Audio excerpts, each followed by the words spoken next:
Hello everyone. आज हम UPSC से रिलेटेड स्ट्रेटजी डिस्कस करेंगे क्योंकि आपके एग्ज़ाम में अभी कुछ ही दिन बाकी है। और इस स्ट्रेटजी पे आने से पहले मैं कुछ चीज़ें क्लियर कर देना चाहती हूँ। देखिए, जो भी अभी तक आप अच्छे से पढ़ाई करते आ रहे थे और अभी ऐसी सिचुएशन होगी, बहुत लोग स्ट्रेस में होंगे, बहुत लोगों को डाउट होगा कि सिलेबस को कैसे बैलेंस करना है। तो उसी के रिगार्डिंग मैंने ये वीडियो बनाया है जिसमें आपको एक क्लियर व्यू मिलेगा कि लास्ट पॉइंट ऑफ टाइम में आपको किन एरियाज़ पे फोकस करना है अपने एग्ज़ाम के, और कौन से एरियाज़ हैं जो जहाँ पे अगर आप अपना टाइम स्पेंड करेंगे तो वो ज़्यादा आपको बेनिफिशियल होंगे। और यूपीएससी का एग्ज़ाम ऐसा है कि आपको अपनी साइकोलॉजी जो है, यानी कि मेंटल हेल्थ, उसको भी साथ में लेके चलना होगा। अदरवाइज़ क्या होगा कि चीज़ें आपके सामने ही रहेंगी, सारा आपके पास रिसोर्स है, मटेरियल है, बट आप क्या करोगे, पैनिक के सिचुएशन होने की वजह से आपको आते हुए भी चीज़ें गलत हो जाएंगी। तो इसके लिए ज़रूरी है कि आप साइकोलॉजिकल हेल्थ, मेंटल हेल्थ को भी ध्यान दो, बैलेंस रखो, अपने आप पे भरोसा रखो। आपने काफ़ी अभी मेहनत की हुई है तो आपको इतना परेशान होने की ज़रूरत है नहीं। तो अभी हम यहाँ पे इसके सिलेबस के रिगार्डिंग देखते हैं कि क्या अप्रोच होनी चाहिए हमारी। तो पहला तो देखिए, मैंने यहाँ पे एनालिसिस किया हुआ है 2016 से लेके 2023 तक के क्वेश्चन पेपर्स का। तो कौन कौन से एरिया से क्वेश्चन पूछे गए आप देख सकते हो। मैंने हिस्ट्री को ancient, medieval, modern, art and culture, ये सारे पार्ट में डिवाइड किया हुआ है ताकि आपको क्लियर व्यू, क्लियर पर्सपेक्टिव मिल सके कि हिस्ट्री में भी अगर आप हिस्ट्री कवर कर रहे हो तो कौन सा एरिया है जहाँ पे आपको ज़्यादा फोकस करने की ज़रूरत है। जैसे आप देख सकते हो कि एंशियंट इंडिया से काफ़ी क्वेश्चंस पूछे गए हैं। उसके अलावा मेडिवल में जो ट्रेंड रहा है वो ऊपर नीचे हो रहा है, कुछ कुछ कई कई बार ज़्यादा क्वेश्चंस पूछे गए हैं, कई बार कम पूछे गए हैं।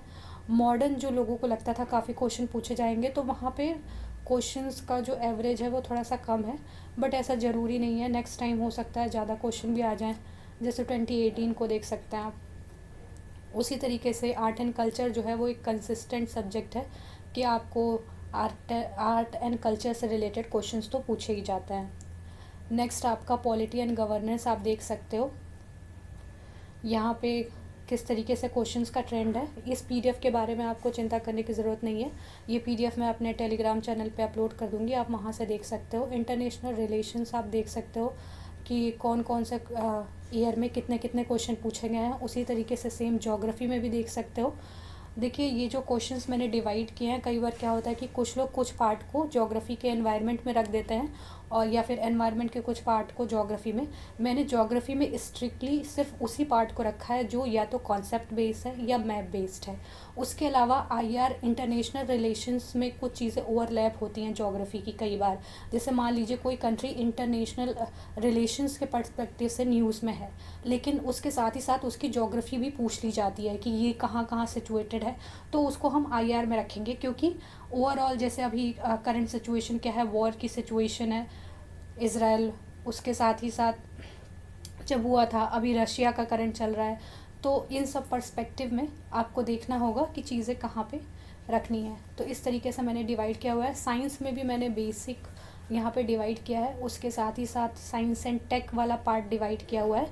तो बेसिक से कई बहुत कम ही क्वेश्चन होते हैं, ज़्यादातर करंट अफेयर से पूछे जाता है। तो जो ऐसे डरते रहता है ना साइंस को लेके कि हमारा बेसिक अंडरस्टैंडिंग नहीं है तो हम कैसे कवर करेंगे, तो वो उस एरिया को उतना पूछते भी नहीं है। वो क्या पूछ रहे हैं, करंट डेवलपमेंट क्या है, जो भी करंट चल रहा है टॉपिक, अगर आपने वो अच्छे से कवर कर लिया है तो फिर आप सेफ जोन में हैं साइंस एंड टेक के पर्सपेक्टिव से। उसी तरीके से इकोनॉमिक्स में अगर आप देखोगे, इकोनॉमिक्स में क्या है कि यहाँ भी काफ़ी जो क्वेश्चन का एवरेज रहा है 10 to 12 तो रहा ही है। तो यहाँ से भी क्वेश्चंस पूछे जाते हैं। फिर आपका जो करंट है, बजट वगैरह, उससे भी क्वेश्चंस रहते हैं, वो करंट अफेयर्स में इंक्लूड किए हुए हैं मैंने। उसके साथ ही साथ एनवायरनमेंट जो है आपका, वो काफ़ी अच्छा सब्जेक्ट है, मतलब एनवायरनमेंट से काफ़ी अच्छे खासे क्वेश्चंस पूछे जाते हैं, इसे आप इग्नोर नहीं कर सकते हैं। करंट अफेयर में कई सारी चीज़ें हैं, सोशल इशूज़ हो जाते हैं आपके, रिपोर्ट्स हो जाती हैं, स्पोर्ट्स से भी एक दो क्वेश्चन पूछे जाते हैं। उसी तरीके से इंडेक्स और रिपोर्ट्स तो आप जानते हो इम्पॉर्टेंट है। तो ये सारी चीज़ों को मिला के, और उसके अलावा कुछ मिससेलेनियस टॉपिक्स भी होते हैं, रैंडम भी हो सकते हैं, तो उस तरीके से यहाँ पे आप देख सकते हो कि 15 से 20 का एवरेज बनता है करंट अफेयर का।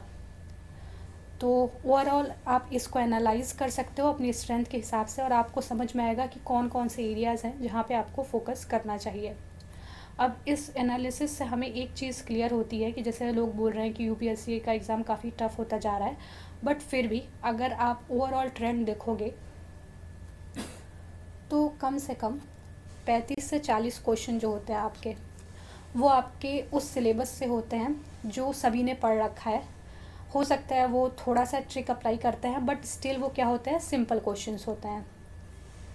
एग्जाम्पल के लिए ये क्वेश्चन आप देख सकते हो, which one of the following is a part of Congo basin.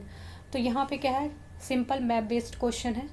आपको पता होगा, वर्ल्ड ज्योग्राफी के बारे में आप आराम से कर लोगे, ये सारी चीज़ें तो पढ़ के ही जाते हैं सभी। उसके बाद ये क्वेश्चंस देख सकते हैं आप, एक constitutional amendment bill pay question पूछा है, और दूसरा किस बारे में पूछा है, लोकसभा की पावर के बारे में।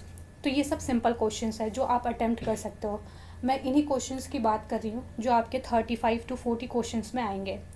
तो यहाँ पे तो सभी रहते हैं। उसके बाद 15 से 20 मॉडरेट जाते हैं, फिर बाकी 15 से 20 मॉडरेट टू टफ रहते हैं, और 15 to 20 क्वेश्चंस को मैंने एकदम टफ कैटेगरी में रखा है। इतने ज़्यादा नहीं होते हैं वैसे, लेकिन मैंने फिर भी यहाँ पे जानबूझ के थोड़ा एक्स्ट्रा रखा है कि चलिए ठीक है, हम थोड़ा सा यहाँ पे मार्जिन ज़्यादा भी रखते हैं तो भी क्या हमारे पास चांसेस हैं। तो बिल्कुल चांसेस हैं आपके पास, आप अच्छे से सिलेबस कवर करो। और मॉडरेट क्वेश्चन में क्या होता है कि आपने ये जो पार्ट कवर किया है ना, इससे आपको इसमें बेनिफिट मिलेगा। तो ये इस बेनिफिट के साथ आप क्या कर सकते हो, यहाँ भी ये क्वेश्चंस आप कर सकते हो। तो अगर आप 40 to 60 क्वेश्चंस अच्छे से कर लेते हो कवर, तो उसके बाद क्या होता है कि यहाँ से भी अगर आपने थोड़े क्वेश्चन कर लिए, यहाँ मान लीजिए टफ है, मैं एकदम भी अगर छोड़ दूँ तो भी आप क्या है, एक सेफ जोन में रहते हो, सेफ कट ऑफ क्लियर कर सकते हो। तो ये हमारी ओवरऑल पर्सपेक्टिव रही है एनालिसिस के बेसिस पे। आप इस अप्रोच से आगे बढ़ सकते हो। अभी जो कुछ दिन आपके पास बचे हैं, कौन से एरिया में रिवाइज करना है, कौन सा पार्ट ज़्यादा इम्पॉर्टेंट है, ये सारी चीज़ें देखते हुए, ताकि आप अपने समय का सही यूटिलाइजेशन कर सकें। और ये मैं PDF वैसे जो भी क्वेश्चंस हैं, ये अपने टेलीग्राम लिंक चैनल के जो भी लिंक है वहाँ पे मैं शेयर कर दूँगी, आप वहाँ से देख सकते हैं। Thank you.